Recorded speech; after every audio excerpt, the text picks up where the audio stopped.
kishte vëmendjen të orientohej gjithçka tek turizmi, se në fundit po ka dhe bujqësinë, ka dhe elemente të tjerë të blegtorisë, kështu që janë pak delikate. Megjithatë, mendoj se pushtet me njerëz më shumë pushtet është më shumë problem për qytetarin. Pavarësisht se ndoshta duket në këndvështrimin e parë që një qytetar duhet të udhtojë kilometra për të marrë shërbimet në qendrën e bashkisë e tjerë, po gjithsesi po bëhet si ndarja ti shif reagimet, po pikërisht, ti shif reagimet e kryetarëve të bashkive aktual, të cilët për karrigën e tyre, se nuk është se po u qanë zemra, sa ryshin ata për qytetarë. Nuk mendoj se kryetari i bashkisë Patosit, apo ku diun bashkive tjera të Dimalit, apo të aty ishin njerëz të cilët kanë qenë lepe peqe me Edi Ramën, sot krejt papritur nuk janë duke kundërshtuar për interesin qytetar këtë gjë. E kanë mirë filli për karrigën e tyre.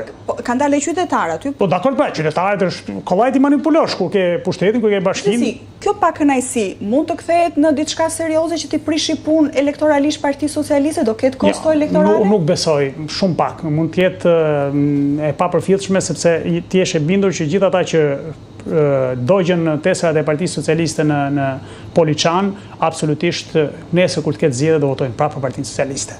Siç do votojnë demokratët, sa do ata që janë antarë të Partisë Demokratike, sa do të jenë pak kënaqur me Sali Berishën, do vazhdojnë ta votojnë Sali Berishën. Kështu që nuk mendoj se është kjo. Thash, llogarit nën banak që mund të ketë bërë në komision për përfaqësuesit e Partisë Socialiste, unë këtë nuk mund ta them, por gjithsesi mendoj se diku në aspektin elektoral do dalin dhe ne do ta shohim vetëm kur të vinë zgjedhjet se. Pra, nuk sepse flasim pak tani dhe për qasjen e Partisë Demokratike ndaj kësaj situate, se ka një Selia Blu ka kërkuar degëve të mbështesin protestat qytetare kundër shkrirjes së bashkive.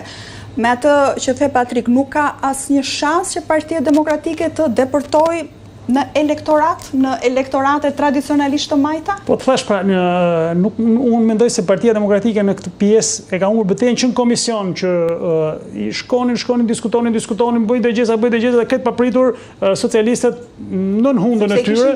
Sepse kishin gati librin. Pikërisht pra. Po atëherë për çfarë shkove në komision, për çfarë qëndrove ti aty dhe ja dhe ishte pa besi, kanë thënë.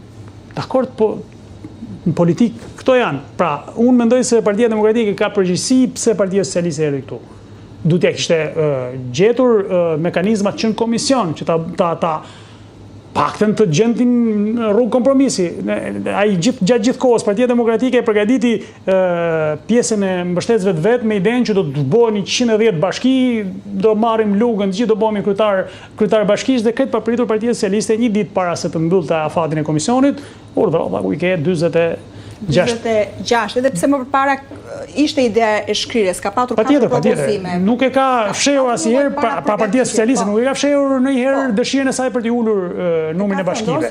Nuk ishte zyrtarizuar numri. Tani sa i përket protestës, si po e shfrytëzojnë demokratët? Mendoj se është vetëm duke i dhënë mbështetje atyre kryetarëve të bashkive që po mundohen të ruajnë karrigën e tyre, se nuk po shoh në një kapitalizim të protestës. Okej, e mbështesin, dalin deklarata, e mbështesin, po çfarë mbështet? Nuk e kuptoj dot çfarë mbështet kur ti nuk ke një qëndrim në komision apo në qendër të Partisë Demokratike për të pasur për të dalë për të thënë marrim një aksion politik, nuk shkojmë në parlament pa na dhënë argument. Ti do thuash bojkoti është përjashtuar tani. Po dakord, po një rrugë, pra, atëherë çfarë bën ti mbështet ata që do të dalin për të mbrojtur karrigën e kryetarit bashkisë Divjakës, kryetarit bashkisë Poliçanit, kryetarit që i ke pasur armiq politik edhe do t'i kesh armiq politik pas ta muajsh në zgjedhjet lokale. Prandaj them që Partia Demokratike është duke vuajtur pamundësinë për të deportuar në protesta, sepse edhe në protestën tjetër që do flasim pastaj, mendoj se nuk ka mundur, pavarësisht se i ka futur njerëzit e tjerë, po prapë në sipërfaqe nuk ka arritur të dalë. Pra, them se nuk është duke përfituar nga kjo situatë, sepse thash edhe për arsye se ata edhe pse protestojnë, prapë do ta votojnë Partinë Socialiste, ata që janë realisht mbështetës të kryetarit bashkisë Divjakës, tjetrit me radhë Patosit. Asgjë nuk e tund. Nuk besoj. Ne kemi provuar. Por ama, sikur se është thënë tani ndoshta është pak si me humor, po një thes me miell apo ca para dhe e kanë tundur. Po, tani këto janë histori e pandashme e proceseve zgjedhore, por në këtë rast çfarë mund të ofrojë opozita, thes me miell apo çfarë? E kalojmë të këto akuzat të cilat Partia Demokratike Pse nuk do t'i ketë prapë thaset me miell Partia Socialiste t'ja u jap. Njësoj është si me bashki si për bashki do ja u japi, nëse është kështu. Patrik, mbetim pak dhe tek opozita, e thamë dhe në kryet herës në niset kësaj bisede shtatorin e zjarë që ka thënë zoti Berisha, por për te kësaj, sheh një strategji të qartë? Ka sot Partia Demokratike një strategji të qartë si të përballet me pushtetin? Për te protestës. Mua më duket sikur në Partinë Demokratike dalin e japin horoskopin që dëgjojmë çdo ditë në emisionet e mëngjesit që nuk del asnjëherë. Që e dëgjojmë horoskopin, ditë e bukur sot, do të kesh lajme të mira, do marrësh ca lek ne, do marrësh pushtet ne, dhe si përfundim vim prapë në një histori. Pra, është tashmë një strategji që përsëritet. Do vim shtator, do bëjmë namin. Do vinë zgjedhjet, do bëjmë namin. Nuk ka shans, do fitojmë Tiranën, do fitojmë Durrësin, do fitojmë këtë, do fitojmë atë, dhe kur vjen puna, përfundojnë prapë një të njëjtat skalione, po themi, apo të njëjtat numra. Kështu që mendoj se prapë po bien në të njëjtën lojë të gabuar drejtues të opozitës, ose në mungesë të ideve, ose në mungesë të dëshirës për të pasur ide. Sepse ne pak para se të bëshin zgjedhjet për strukturat e Partisë Demokratike, kemi biseduar në këtë studio dhe unë u thash që nuk do ketë ndonjë ndryshim. Dihet pak a shumë që kush do të jetë nën kryetar, kush do të jetë sekretar i përgjithshëm, kush do të jetë këtu, kush do të jetë aty. Por ndryshime kryesia patë ama. Ka figura të reja. Më fal, kur është pyetur kryesia në një parti politike në Shqipëri? Për organi më i lartë. Po më thuj mua kur është pyetur. Unë nuk e di të jetë pyetur. Unë kam qenë pjesë politike. Të nuk di ta them çfarë roli ka dhe ku qëndron kryesia në organikën e një partie. Po, janë ndryshuar, thjesht ka ikur Patriku, ka ardhur njëri i Patrikut në kryesi. Nuk ka pasur një ndryshim thelbësor, flas në mendësi, në ide, në politik, sepse normalisht në leadership nuk është thjesht emra. Nuk ndryshon leadershipi thjesht se hoqe njërin dhe vure një tjetër. Puna është se ai tjetër që vjen, a ka një mendësi ndryshe, a ka një të re, a ka një propozim, a ka një plan, a ka një qasje ndryshe ndaj realitetit. Po është vërtet e dhimbshme të shohësh se si në një situatë ku gjithë dalin e thonë që Edi Rama ka mbaruar, thjesht dhe nuk arrin do ta kthesh në kapital, pa kjo na duhet i bëj të shqetësohen përfaqësuesit e Partisë Demokratike apo dhe të opozitave të tjera, partive të tjera. Të pak kënaqësi nuk e kanë thënë në një kapital politik opozitën. Është e dhimbshme, sinqerisht është e dhimbshme, domethënë për një qytetar në këtë vend që nuk shef shpresë as tek qeveria, po themi, me që thonë që s'ka shpresë, Edi Rama është i rrëzuar, do vi shtatori, do rrëzohet. Sa herë ka ardhur shtatori dhe nuk është rrëzuar Edi Rama, jemi gjithë koshient për këtë. Por puna është që ti t'ja u mbushësh mendin njerëzve që ore vërtet Edi Rama ka mbaruar. Po ti çfarë u sjell? Pra nuk mund vazhdo të bëhet opozitë vetëm me emrin e Edi Ramës. Dakor, nëse opozita nuk e ofron këtë, po protesta qytetare në ditën e 81 të saj, apo ngjall shpresë, Patrik? Kush është problemi i kësaj proteste për mendimin tim gjithmonë se është pak se është hall të kritikosh, hall mos të kritikosh. Normalizimi. Protesta është kthyer në normalitet. Dhe ky është problemi më i madh që ka kjo protestë. Pra, tani dihet do dalin në orën 7:30, mblidhe një herë atje në shesh, herë 300, herë 200, herë 1000, herë 50.000, po themi kot është shifra se nuk kjo historia shifrave është qesharake. Është zgjatja e konsumon, sepse është verë, sepse po duhet të prodhoj diçka, nuk po prodhon dot diçka, nuk po prodhon diçka. Edi Rama nuk është i shqetësuar. Madje e reflekton këtë duke dalë atje do i bë këshillek në plazhet e tjera. Nuk e shoh të shqetësuar. E shoh më shumë shqetësuar me vetët se sa me protestet. Pra, për mua, problemi më i madh i protestës është normalizimi i saj dhe mos arritja të prodhoj asgjë. Fjalimet përsëritura, disa njerëz që dalin dhe thonë broshkulla. Do të kishte një përfaqësues? Po tani ose do të na thonë një trup. Ose do të na thonë që ne do vazhdojmë kështu derisa të lodhet Edi Rama me ne, ose do krijojmë përfaqësi tonën, disa njerëz që na përfaqësojnë, ose do të thrasim disa njerëz, hajdeni këtu na bashkoni se kanë mendje të ndritur boll ky vend.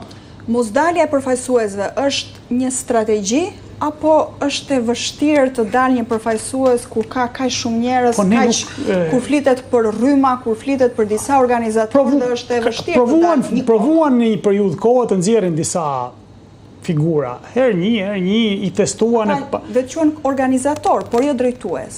Po, një testim e bon ata, duke filluar nga ish luftëtari UÇK-s, Goxhaj apo me radhë, e provuan disa apo ngjisin apo s'po ngjisin. Goxhaj thjesht bëri publike 5 kërkesat, në mos gabojnë. Mirë, po kur mori sulmet, pastaj u tërhoqi qëndroi në këtë ide. Megjithatë, okay, e lëm këtë. Por problemi është që njerëzit presin ose një ofertë, se prandaj nuk shkojnë më njerëzit, janë po të njëjtit njerëz që qarkullojnë çdo darkë aty. Nuk është se ka ndonjë risi më, nuk është se vjen kush nga Gjirokastra, nga Tropoja, nga Durrësi, nga Lezhë ti bashkohen protestës. Bashkohen disa njerëz që vendosin ca flamuj aty, etj. Shumë mirë, absolutisht shumë mirë bëjnë.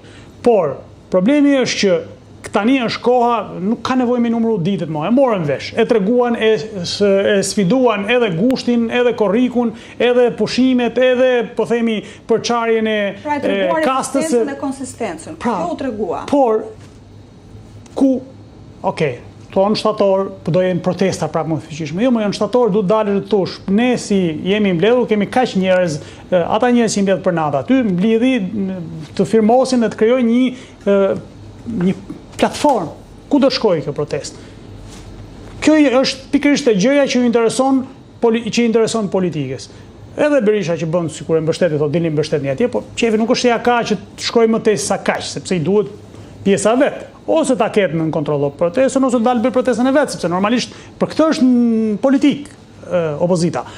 Dhe mos arritja në një ide, pra të prodhoj ide, se unë shoh ca njerëz që flasin aty, kap mikrofonin, njëri mallkon, njëri shan, njëri thot gjëra të mençura, po shkojnë vëmendja shkon tek ato budalliqe që ka thënë njëri më parë dhe ai që ka thënë gjëra të mençura nuk i shkoi. Po gjëra një ditë një përfaqësues, në mos gaboj, ishte arkitekta në një zonë. Tha gjëra shumë të rëndësishme, shumë të vyeshme. Po lajm pash atë që kishte kërcënuar se do vrasë Edi Ramën, ku diun se ç'kishte thënë një gjë. Pra, dhe këtu bie, pra, edhe një herë, është kthyer në normalitet. Normaliteti e vret çdo gjë.